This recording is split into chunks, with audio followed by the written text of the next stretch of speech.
El día de ayer, ¿verdad? Empezamos este problema porque estábamos viendo las fórmulas para poder calcular los elementos de un sistema hidráulico. Y el cálculo de un sistema hidráulico empieza precisamente a partir del actuador, de los cilindros o motores. Ayer empezamos, ¿verdad? Analizando este sistema que tenía 3 actuadores, 2 cilindros y un motor con las características que mencionamos ayer. Teníamos el cilindro 1 que tenía un diámetro del pistón de 3 1/4, el diámetro del vástago 2 pulgadas, la longitud de la carrera era de 20, la carga de empuje era igual a la de retroceso y que realizaba el trabajo a una velocidad de 6 ciclos por minuto. Ayer le había puesto mayor, ¿verdad?, la frecuencia, pero para evitar que saliera muy grande el flujo lo reduje. Entonces por eso le estoy haciendo nuevamente mención a esto. El segundo actuador, ¿verdad?, es un cilindro también de doble efecto que tiene un diámetro del pistón de 4 pulgadas, el diámetro del vástago es 2.5, la longitud de la carrera es 25 pulgadas, es más grande que el otro, mueve una carga de 13.000 libras tanto en el empuje como en el retroceso y trabaja a una frecuencia de 5 ciclos por minuto. Y el tercer actuador, ¿verdad?, es un motor hidráulico que presenta las siguientes especificaciones: la carga de torsión 300 libras, el desplazamiento del motor es 3 pulgadas cúbicas por revolución y gira a una velocidad angular, aquí también le cambié, a 200. Bueno, vamos entonces a continuar los cálculos que habíamos hecho ayer, ¿verdad?, en cuanto a la presión de trabajo, que era lo primero que nos pedían de determinar. No cambiaba, va a seguir siendo lo mismo porque los parámetros que modifiqué nada tienen que ver con esto. Permítame tantito.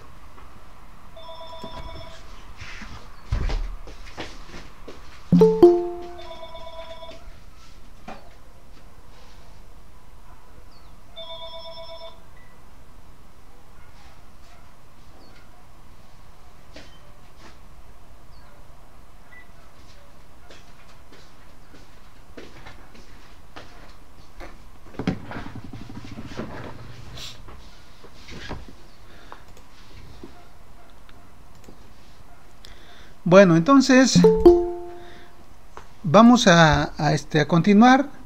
Voy a recordar lo que hicimos ayer, ¿verdad?, que fue el primer paso, determinar la presión de trabajo del sistema. Habíamos dicho que para determinar la presión de trabajo del sistema requeríamos saber cuál de los 3 actuadores pues necesitaba la presión mayor para mover la carga que tenía aquí en el sistema. Pero en el caso de los cilindros, nosotros habíamos dicho que si el cilindro va a mover la misma carga tanto en el empuje como en el retroceso, pues para que pueda lograr esto, la presión en la carrera de retroceso tiene que ser mayor. Por esa razón nos abocamos ayer a determinar la presión de retroceso para el cilindro 1 y para el actuador 2. Para el motor pues ya utilizamos otra fórmula. Entonces es lo que dice aquí, ¿verdad? Cálculo de la presión máxima que requiere el sistema. Para ello necesitamos investigar la máxima presión que se requiere en cada uno de los actuadores. Hay que recordar que para los cilindros la presión máxima se tiene en la carrera de retroceso. Vuelvo a repetir, esto sucede cuando, ¿verdad?, los cilindros están moviendo la misma carga tanto en el avance como en el retroceso. Nosotros ya sabemos que la presión es igual a una fuerza por unidad de área.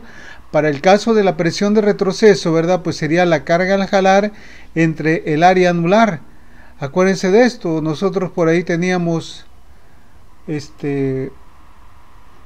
un dibujo, ¿verdad?, que les hice aquí, que precisamente, ¿verdad?, es el área del pistón menos el área del vástago, el área efectiva cuando se está produciendo la fuerza al jalar o la fuerza de retroceso. Entonces por eso se representa de esta manera. Bueno, el área anular del cilindro 1, acuérdense que el cilindro 1 tiene un diámetro de pistón de 3 1/4 y el diámetro del vástago de 2 pulgadas. Esto resulta entonces, aplicando la fórmula, ¿verdad?, 5.154. Ayer también íbamos comparando ahí con los datos que tiene en la tabla. Pues ya tenemos todo, ¿verdad? la carga al jalar son 7000 libras, entre el área anular pues sería 5.154, me daría una presión de 1358. Eso fue lo que vimos ayer. Miren aquí, ¿verdad? Aquí estoy utilizando un comando, ¿verdad? Aquí en este software, porque luego cuando me sustituya los datos, por ejemplo, aquí ya calculamos el área anular del cilindro 1. Este es el resultado que me da, pero ya cuando lo sustituye, ¿verdad? Me lo da todo completo, los 15 decimales, y luego se hace muy grande esto. Entonces, para evitar esto, se utiliza un comando que se llama float, y ese comando, ¿verdad? Con ese comando puedo controlar el número de decimales que necesito. Por ejemplo, si necesito 3 decimales después del punto, pues cuento los enteros, ¿verdad? En este caso, los enteros es 1 y 3 decimales, pues serían 4 dígitos que le pongo acá, que es lo que quiero que posteriormente, cuando en alguna fórmula se vaya a utilizar este dato del área anular del cilindro C1, pues ya no me aparezca ese chorizo que aparecía. Entonces, si ven este comando, acuérdense, es para controlar el número de decimales, para que cuando se utilice ese valor no sustituya a todos. Ese es el único razón de que va a aparecer ahí en algunos cálculos posteriores. Bueno, entonces ya tenemos la presión de retroceso del cilindro 1. Vamos a hacer lo mismo para el cilindro 2. Quedaría como la carga jalar 2 entre el área anular del cilindro 2. El área anular del cilindro 2 pues sería pi sobre 4 por el diámetro del pistón 2 menos el diámetro del vástago 2. Acuérdense que el diámetro del pistón 2 es 4 pulgadas, el del vástago es 2.5, y esto, ¿verdad?, produce un resultado de un área anular de 7.658. Vean, si no le pongo el comando float, aparece todo esto. Se lo voy a poner nuevamente para que no tengamos ese problema de que cuando ustedes estén ahí llevando a cabo el estudio de esto, ¿verdad?, no se vea tan aparatoso. Aquí nada más voy a cambiar esto aquí, 2 y también es 4. Ya cambió nada más a un entero y 3 decimales después del punto. Entonces aquí vemos, ¿verdad?, que la presión que requiere el cilindro 2 es mayor que la que requiere el cilindro 1. Hasta ahí vamos viendo que esta es la presión mayor. Ahora necesitamos también saber cuál es la presión que va a requerir el motor para mover esa carga. Nosotros decíamos, ayer vimos que para los cálculos de un motor se tienen 4 fórmulas, pero esta era la que permitía obtener precisamente la presión, porque las otras fórmulas, ¿verdad?, estaban en términos del porcentaje de torsión y no lo tenemos, y otra fórmula pues era lo referente al caudal que necesitaba. Ese no la vamos a utilizar ahorita en este paso. Entonces ya de aquí de la torsión máxima, que está en función de la presión y el desplazamiento, podemos despejar precisamente, ¿verdad?, la presión. Nos quedaría así, 2pi t sobre d, el desplazamiento. Sustituyendo los valores nos queda entonces que la presión que requiere el motor todavía es más pequeña, de 628, comparada con las otras dos presiones que se requieren. Entonces, de acuerdo a los datos que acabamos de obtener, la presión de trabajo del sistema tiene que ser la máxima presión que requiere, en este caso, el actuador 2, el cilindro 2. Entonces dice, se observa que el actuador que requiere la mayor presión en el cilindro, se observa que el actuador que requiere la mayor presión es el cilindro 2, con un valor de 1697. Por tanto, ¿verdad?, esta para nosotros va a ser la presión de trabajo. Esta va a ser, ¿verdad?, esta sería entonces para nosotros la presión a la cual estaría trabajando el sistema. Aquí lo vamos a poner.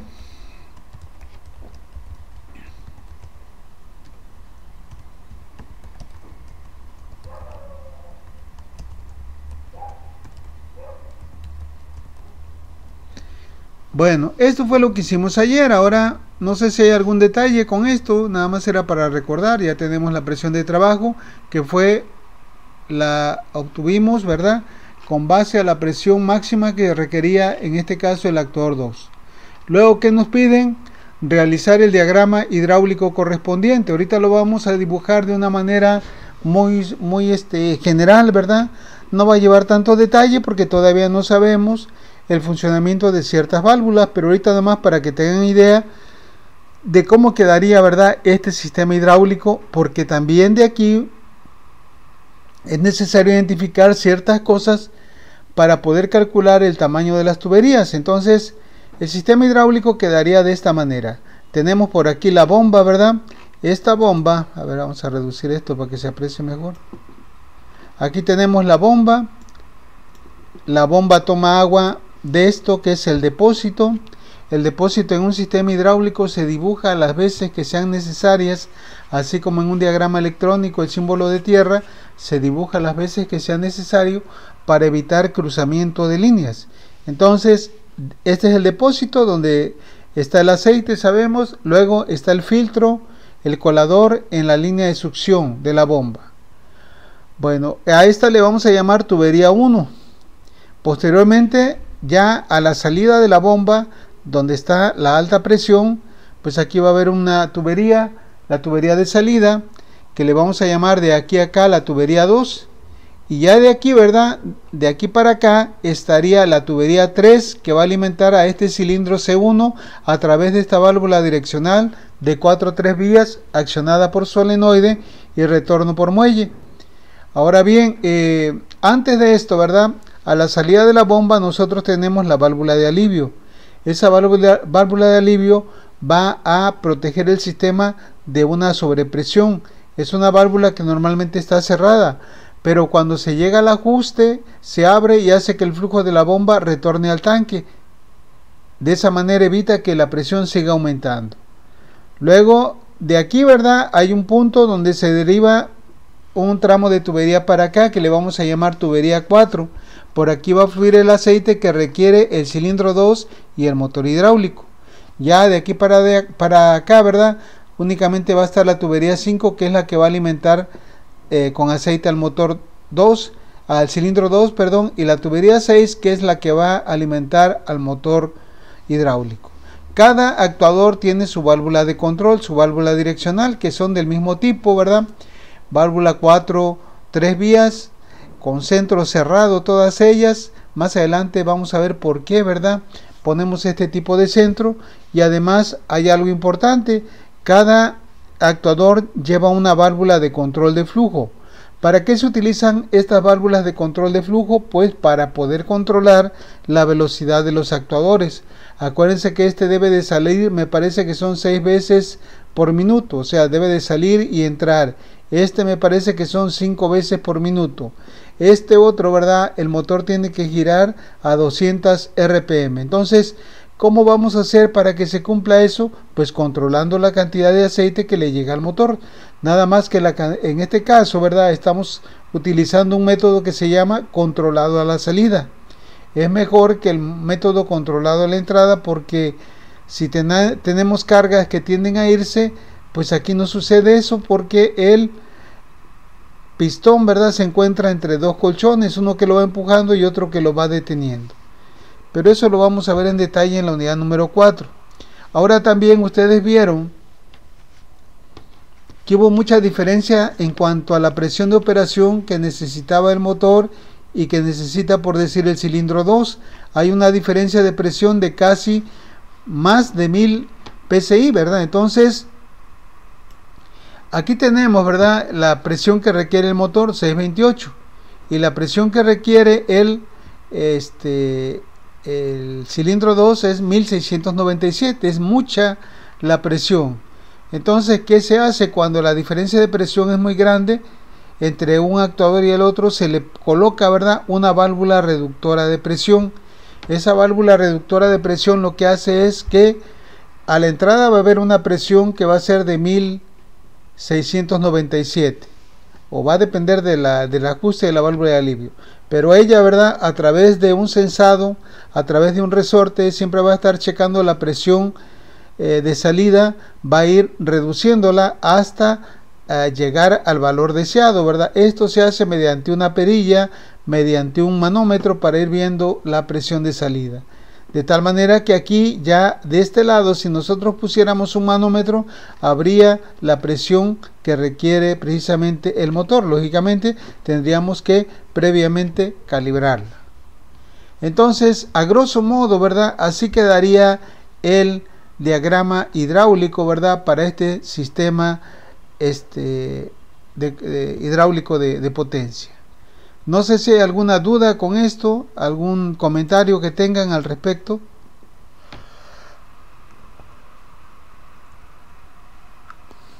Preguntas que tengan. No, profe, ninguna. Muy bien, entonces ahorita ustedes vieron, ¿verdad?, que le fui anotando ciertas etiquetas, colocándole la tubería 1, tubería 2, tubería 3, 4, 5 y tubería 6. ¿Por qué lo hice? Porque vamos en el siguiente paso que nos marca aquí el problema. Nos pide precisamente esto, calcular el diámetro de las tuberías. Un sistema hidráulico, ¿verdad?, requiere de tuberías para alimentar el aceite a los actuadores. Pues la bomba, ¿verdad?, en un sistema hidráulico, pues generalmente está aquí, y los actuadores puede ser que estén a 4 o 10 metros de distancia, entonces hay que llevar el aceite hasta allá. Bueno, para que nosotros podamos calcular el tamaño de la tubería, vamos a utilizar la siguiente fórmula. Pero antes vamos a basarnos en el diagrama que tenemos acá. Aquí, ¿verdad?, ya puse esto, la tubería 1, por ella circula un caudal que le vamos a llamar Q1, la tubería 2, por aquí circula un caudal 2, la tubería 3 igual, ¿verdad? En cada tubería circula un caudal que lleva el mismo número, mismo nombre de la tubería. ¿Ok? Bueno, entonces, para que nosotros podamos calcular el tamaño de la tubería en un sistema hidráulico, vamos a utilizar la siguiente fórmula. Dice que el área de la tubería, acuérdense que una tubería pues tiene una sección transversal redonda, ¿sí?, circular. Les digo esto para que recuerden que el área la podemos representar posteriormente como pi sobre 4 por el diámetro de la tubería al cuadrado. Bueno, entonces esta área va a ser igual a esta constante de conversión 0.3208 por Q. Q va a estar dado en galones por minuto y BR viene siendo la velocidad recomendada por el fabricante. Esta velocidad recomendada, como podemos ver aquí, va a depender del tipo de tubería que exista en el sistema. Es decir, en un sistema hidráulico va a haber generalmente dos tipos de tuberías. Para esto hay más, ¿verdad? Por ejemplo, aquí tenemos la línea de succión y la línea de trabajo, pero hay más todavía. Pero para el cálculo utilizamos esta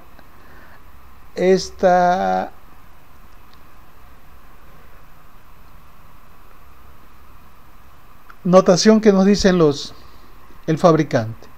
Dice que para tuberías de succión, ¿cuál es la tubería de succión? Pues es la tubería, ¿verdad?, que utiliza la bomba para succionar el aceite del tanque hacia ella, ¿verdad? Es un tramo muy pequeño. Es la que está prácticamente metida dentro del tanque, la que está donde está colocada el colador. Bueno, en esa tubería la velocidad se recomienda que esté entre 2 y 4 pies por segundo. Que no suba de ahí, porque si no, ¿verdad?, puede haber más pérdidas, y acuérdense que cuando hay pérdidas la bomba empieza a trabajar de manera deficiente. Pero también hay otro tipo de tuberías, que son las tuberías de trabajo. Las tuberías de trabajo son aquellas tuberías en un sistema hidráulico que llevan el aceite a alta presión, o bien que llevan el aceite de retorno al tanque. ¿A qué me refiero con esto? Por decir, esta tubería T3 es la tubería que lleva el aceite de presión por acá cuando el vástago va saliendo. Pero el aceite que estás entrando por aquí es el mismo que está saliendo por acá, o sea que esta tubería va a ser del mismo tamaño. Ahora, cuando cambia la válvula direccional, pues por aquí va a haber alta presión y por aquí va a haber baja presión. Entonces por eso nada más estamos identificando esta parte, aunque todo esto también tiene que ser del mismo diámetro. Entonces todas las demás tuberías, la tubería 2, la 3, la 4, la 5 y la 6, son tuberías de trabajo.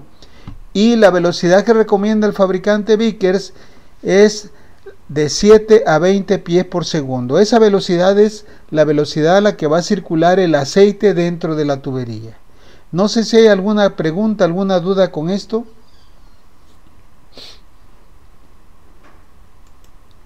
¿Dudas o preguntas? Es importante que ustedes tengan por ahí a la mano su calculadora para que vayan corroborando los datos, ¿sí? Los cálculos que vamos haciendo acá. Bueno, entonces vamos a empezar ahora sí que de atrás para adelante, es decir, vamos a ir calculando primeramente la tubería 6, luego la 5, la 4, vamos a ver por qué razón se hace así. Bueno, vamos a calcular entonces el diámetro de la tubería 6. La tubería 6 dice es la que alimenta el motor y debe suministrar un caudal necesario para hacerlo girar a 200 RPM. Esto es lo que especifica, ¿verdad?, el problema, que el motor debe de girar a 200 RPM, y para que gire a esa velocidad se requiere un cierto caudal, una cierta cantidad de aceite por minuto. Ok, entonces vamos a ver cómo hacer para esto. Dice entonces, de acuerdo a la ecuación para el cálculo del área, el área de la tubería 6 es igual a esto, ¿no? Entonces ya sería área de la tubería 6, poniéndola en términos de la tubería 6. ¿Por quién? ¿Qué caudal circula por la tubería 6? Pues es el caudal 6, ¿verdad? Aquí le pusimos también entre la velocidad recomendada. Ahora, ¿cuál va a ser la velocidad recomendada que vamos a utilizar? Debido a que la tubería 6 es una tubería de trabajo, el fabricante dice que la velocidad debe de estar entre 7 y 20. Aquí lo que podemos hacer es agarrar un valor intermedio. Si agarramos ese valor intermedio, que puede ser 13, 13.5, 14, conviene que para todas las demás sea el mismo valor. Entonces, este es el valor de la velocidad recomendada que vamos a utilizar para todas las tuberías de trabajo. ¿Estamos de acuerdo? Bueno, ahora bien, de acuerdo a la fórmula, también necesitamos el caudal que fluye a través de ¿quién? De la tubería 6. Entonces, para calcular el caudal Q6 debemos de tomar en cuenta las fórmulas para los motores. Ayer presentamos unas fórmulas para calcular el caudal del motor, no sé si recuerden, por aquí lo tenemos, este de aquí, acá estaba, dice para encontrar los requerimientos en galones por minuto, o sea el caudal dado a un cierto impulso de velocidad, se tiene lo siguiente: las revoluciones por minuto a las que gira el motor, el desplazamiento entre 231. Entonces, esa fórmula es la que vamos a utilizar para poder calcular precisamente el caudal que requiere el motor, para poderlo sustituir acá en la fórmula para posteriormente calcular el área de la tubería. Entonces, vamos a sustituir, N son 2 RPM, el desplazamiento 3 pulgadas, y aquí, ¿verdad?, ese 231 viene siendo una equivalencia, ya que un caudal, un galón equivale a 231 pulgadas cúbicas. Bueno, sustituyendo este valor, los valores de N, el desplazamiento, y dividiendo entre esto, nos da un caudal en galones por minuto de 16.32, ¿ok? Ese es el caudal que requiere entonces el motor para girar a esa velocidad. Y si ya tengo el caudal y ya propuse la velocidad recomendada, pues ya puedo calcular ahora sí el área de la tubería 6. Entonces vamos a sustituir acá el área de la tubería 6, quedaría como aquí miren cómo está esto, abusados aquí, porque si se dan cuenta, yo estoy utilizando esta fórmula de esta manera.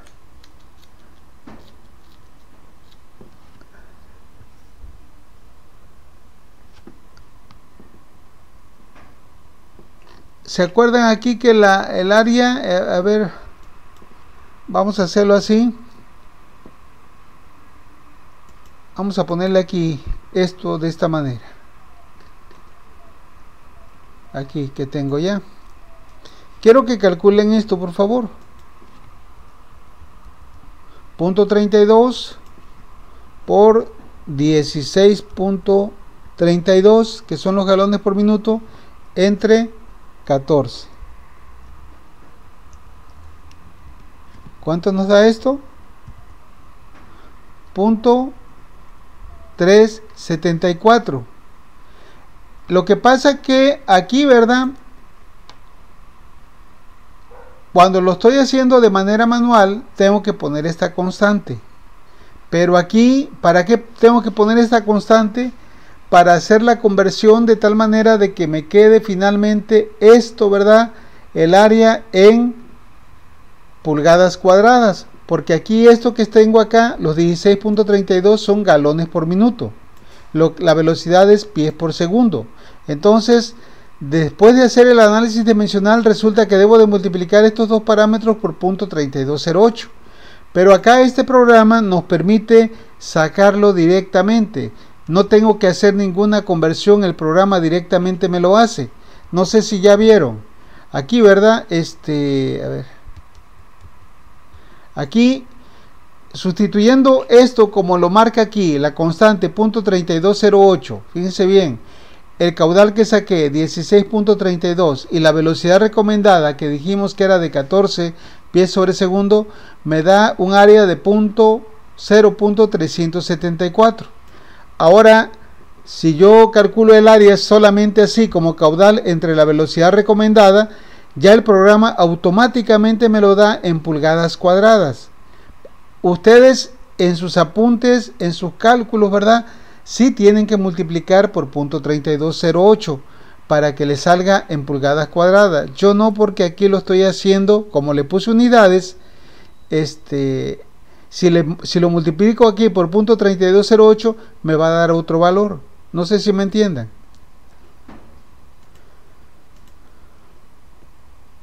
No sé si me entiendan, pregunto.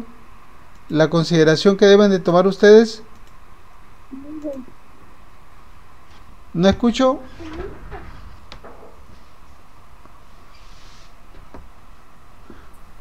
O sea, está cambiando las unidades. No, miren, o sea, yo aquí el programa automáticamente me convierte de galones por minuto entre pies sobre segundo a pulgadas cuadradas. ¿Por qué razón? Porque yo ya le di unidades a esto y a esto. Si yo le pongo el punto 3208 todavía me va a dar otro valor. Entonces ustedes sí se lo tienen que poner cuando lo hagan de manera manual. Esto nada más va a ser para que ustedes comprueben los resultados. Ustedes cuando calculen el área, forzosamente al caudal lo tienen que multiplicar por punto 3208. Permítame tantito.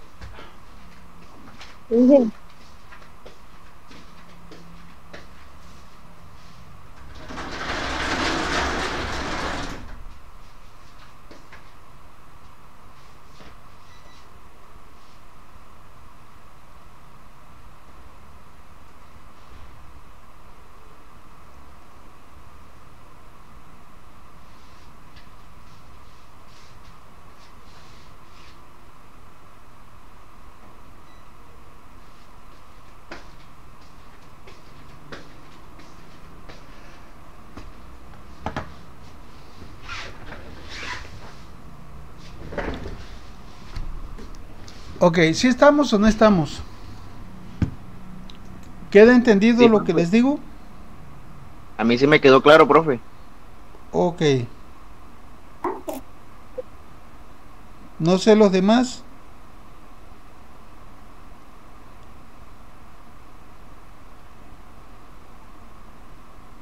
El 0.32 siempre se va a tomar en cuenta entonces. Sí, ustedes cuando hagan sus cálculos de manera manual lo tienen que tomar. Yo aquí no lo tomo porque entonces me va a dar otro valor. Ajá. Por la cuestión como lo maneja el programa. Okay. Ustedes sí. O sea, aquí como quien dice el programa implícitamente lo toma. Nosotros se lo tenemos que poner cuando lo hacemos de manera manual. Bueno, entonces ya nos dio aquí, ¿verdad? El área de la tubería 6, que equivale a 0.374 pulgadas cuadradas. Acuérdense que este es el comando para evitar que cuando sustituya yo este valor del área de la tubería 6 me aparezcan las 15 cifras decimales después del punto, porque esas son las que maneja el programa. Bueno, entonces el área de una tubería pues es una área circular, ¿verdad? ¿Sí me entienden esto a lo que me refiero? Sí, sí.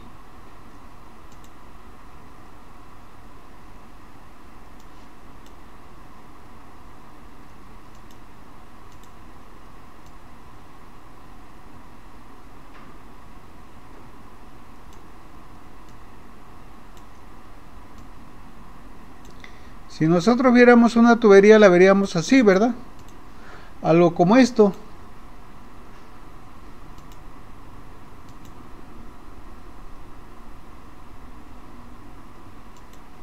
Y el área pues sería esta parte que nosotros calculamos ahorita. Esto es lo que nosotros tenemos aquí. Aquí va a estar el diámetro de la tubería, la que queremos calcular de aquí a acá. Este es el diámetro que nosotros queremos calcular. Pero ahorita lo que tenemos es toda el área de aquí a acá. Esto es lo que tenemos, es lo que calculamos con esta fórmula. Entonces, ¿cómo calculamos el área circular de una tubería? Pues el área es igual a pi sobre 4 por el diámetro de la tubería al cuadrado. De aquí despejamos el diámetro de la tubería. Este 4 pasaría multiplicando al área y pi pasaría dividiendo. Y para despejar el diámetro, para quitarle el cuadrado, le sacamos raíz a ambos lados y esto nos quedaría así. Esta va a ser la fórmula, ¿verdad?, que vamos a utilizar.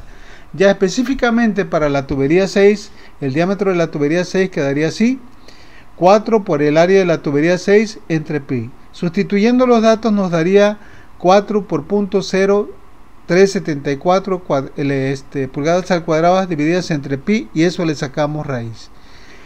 Esto, ¿verdad?, nos indica entonces que el diámetro de la tubería sería de 0.69 pulgadas, aproximadamente 3/4 de pulgada. Aquí tendríamos que irnos, ¿verdad?, a los datos del fabricante. No vamos a encontrar una tubería, un tubín con esas características. Tendríamos que irnos al valor comercial siguiente. Pero no va a haber problema. ¿Por qué digo que no va a haber problema? Porque la velocidad recomendada la agarramos, ¿verdad?, prácticamente a la mitad del rango. De 7 a 20 agarramos 14. Entonces, si nosotros aumentamos aquí, ¿verdad?, de .69 agarramos 3/4, que sería .75, lo que va a pasar es que la velocidad del aceite va a disminuir, pero va a ser todavía mejor porque las pérdidas van a ser menores. Mientras no salga de 7, no pasa nada, porque también si nos vamos al límite inferior, esto va a hacer que el diámetro de la tubería salga demasiado grande, ya no sería tan económico. Vamos a hacer lo mismo ahora para la tubería 5. Observen aquí el diagrama, me voy a regresar para que ustedes lo vean. El área de la tubería 5. La tubería 5, ¿verdad?, es la que alimenta al cilindro 2. Entonces, necesito para calcular esta área el caudal que fluye a través de esta tubería. Vamos entonces a hacer esto para ver cómo quedaría. Dice cálculo del diámetro de la tubería 5. Para ello se requiere calcular el caudal que fluye por esta tubería. Este es el caudal que necesita el cilindro C2 para que el vástago salga a una velocidad de 5 ciclos por minuto. Eso es lo que nos dice la fórmula. Digo, el enunciado del problema. Ahora, el caudal, ¿cómo lo vamos a calcular? Si decimos que sale durante 5 ciclos por minuto, o sea, esa es la frecuencia de maniobra, quiere decir que va a salir y va a entrar, ¿ok? Eso quiere decir que se va a llenar toda el área. Para que salga se tiene que llenar toda el área del vástago, y para que retroceda se tiene que llenar, para que salga se tiene que llenar toda el área del vástago, del pistón, y para que retroceda toda el área del vástago. Esa es la situación. Entonces, permítame tantito.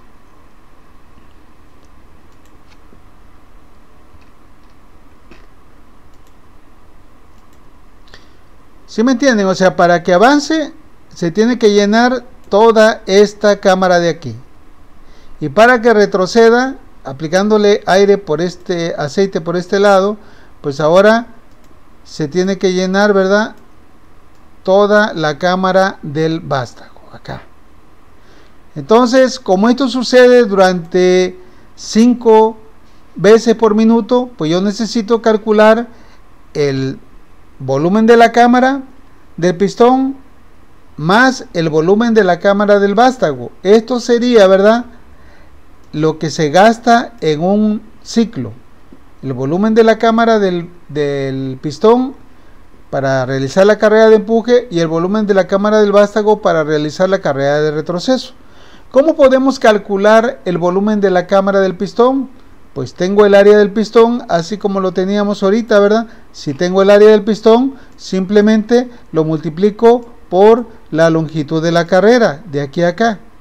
Área por longitud me va a dar el volumen, ¿verdad? Entonces, es precisamente lo que tenemos aquí en esta parte. Aquí con esto estamos calculando esta parte, el área, perdón, el área del pistón.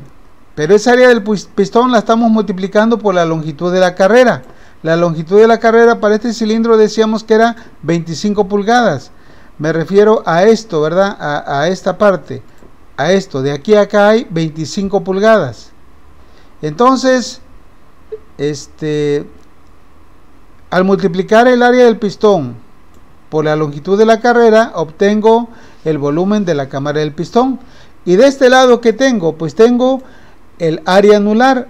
Si multiplico el área anular por la longitud de la carrera, pues obtengo el volumen de la cámara del vástago. Entonces, sumo el volumen de la cámara del pistón más la cámara del vástago y eso lo multiplico por las veces que esto sucede por minuto, es decir, por los ciclos por minuto, en este caso 5.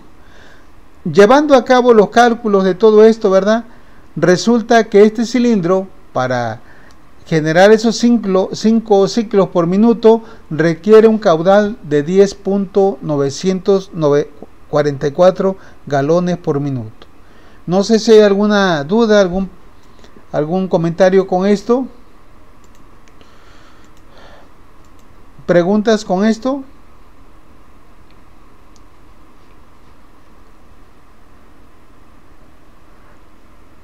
Profesor. No te escuché.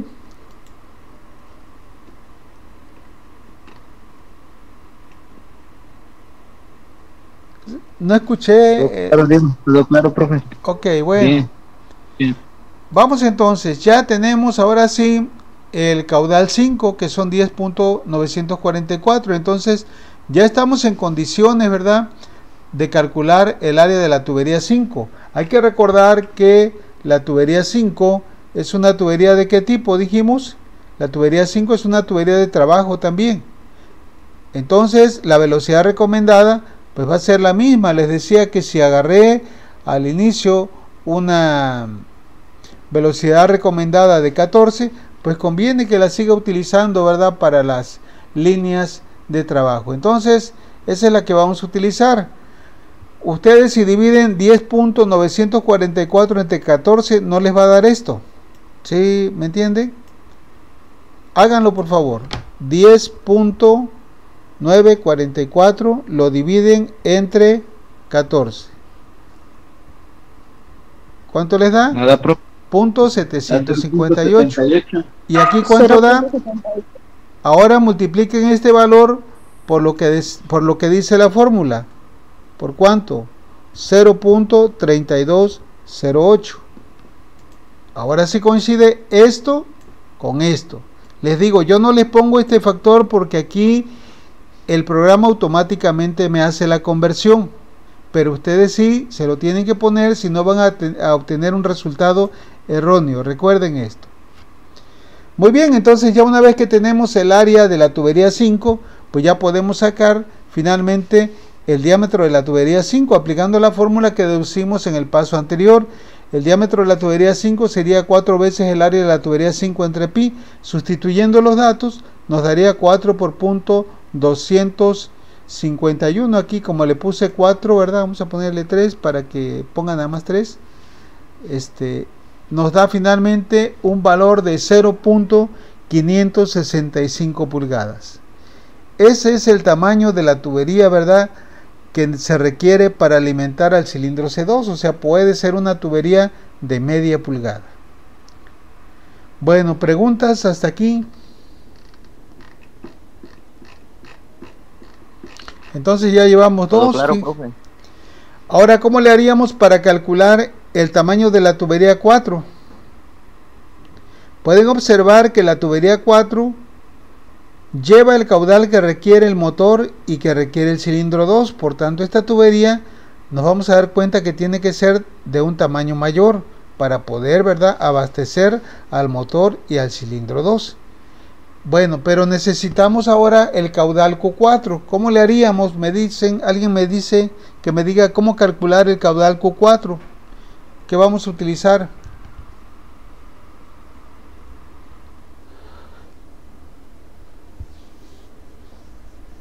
¿No será la sumatoria de los dos caudales que acabamos de resolver? Es correcto, ¿verdad? Así es, ¿verdad? Es como cuando aplicamos la ley de corrientes de Kirchhoff, ¿verdad?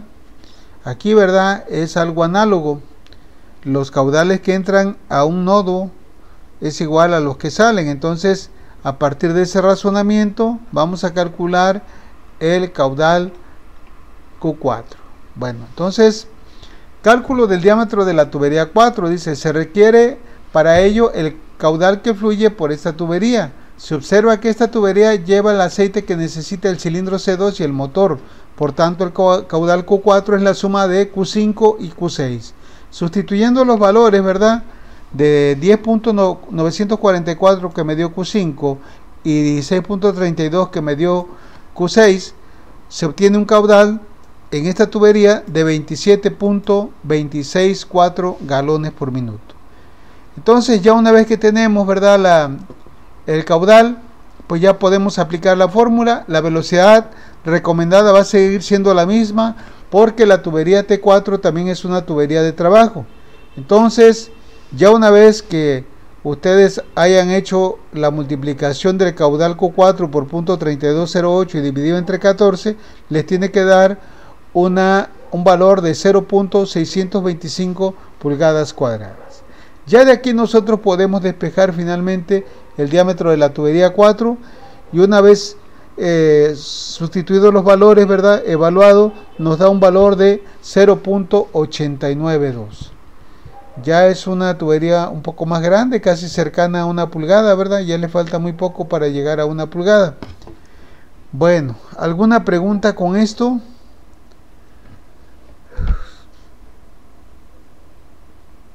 No, profe, no tengo ninguna duda. Muy bien, entonces vámonos acá. Vamos ahora a calcular el diámetro de la tubería 3. La tubería 3 es la tubería que va a alimentar al cilindro C1. Entonces vamos a aplicar la misma fórmula que utilizamos para el cilindro 2.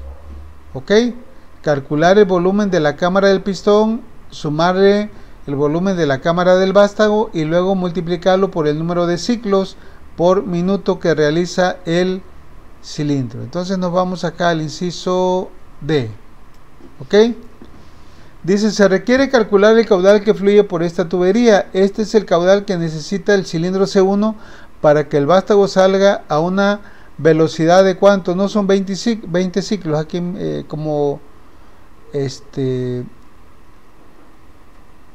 a ver cuánto es. A ver, creo que aquí le modifiqué.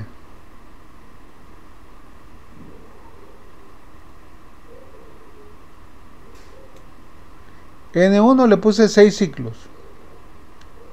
N1.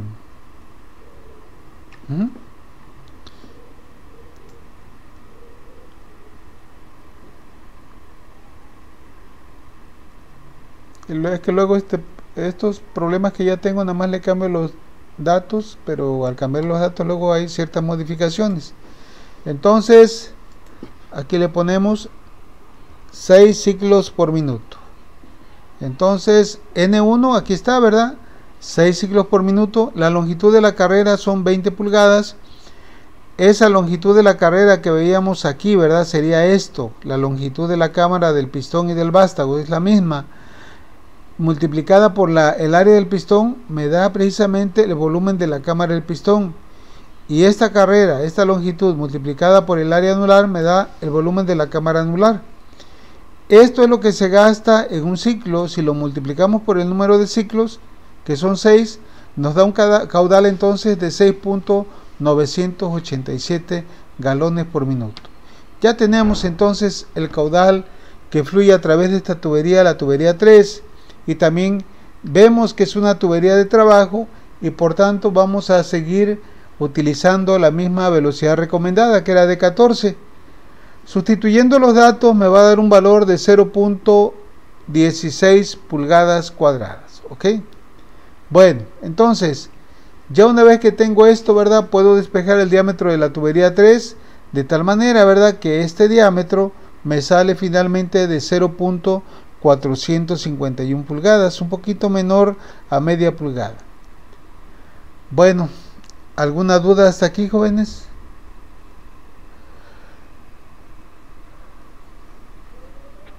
Profe, ninguna. Muy bien, bueno.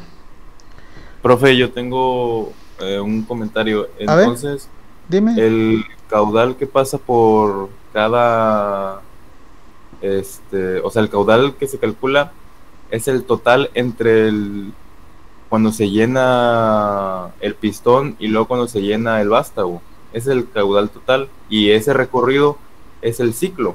Ajá. El recorrido, la S, o sea, es esto, mira, a ver, aquí puede. O sea,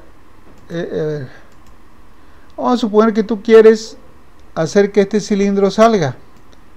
Para que salga, tienes que meter aceite acá. ¿Cuánto aceite va a consumir para que salga? Pues se tiene que llenar toda la cámara del pistón. ¿Sí? ¿Cómo calculamos el volumen de esa cámara del pistón? Pues tengo que multiplicar el área del pistón por ¿quién? Por la longitud de la carrera, que es esta. De aquí hasta acá. Bueno, la longitud en este caso en el dibujo, ¿verdad? Sería hasta aquí. Que esto también sería, esto de aquí sería lo mismo que lo que sale acá afuera. Ok, entonces por ahí vienen los datos que nos dieron, ¿verdad? Voy a regresarme acá. Esta S1 es la longitud de la carrera. Esto que ahorita acoté. Esta es la longitud de la carrera.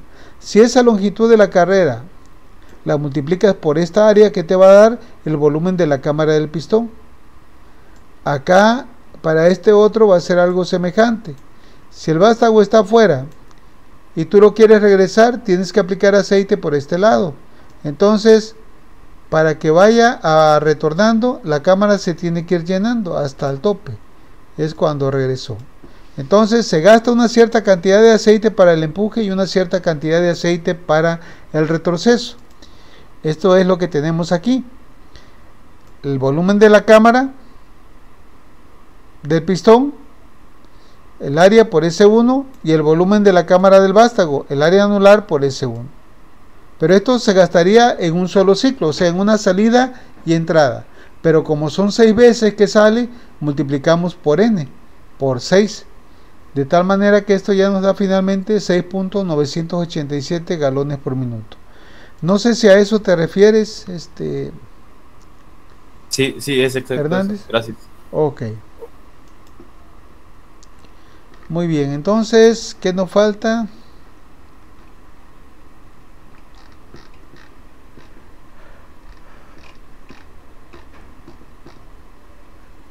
Lo vamos a dejar aquí. Acuérdense, mañana continuamos con este cálculo de la tubería 2 y ya con los demás parámetros. ¿Sale? Entonces, si Dios quiere...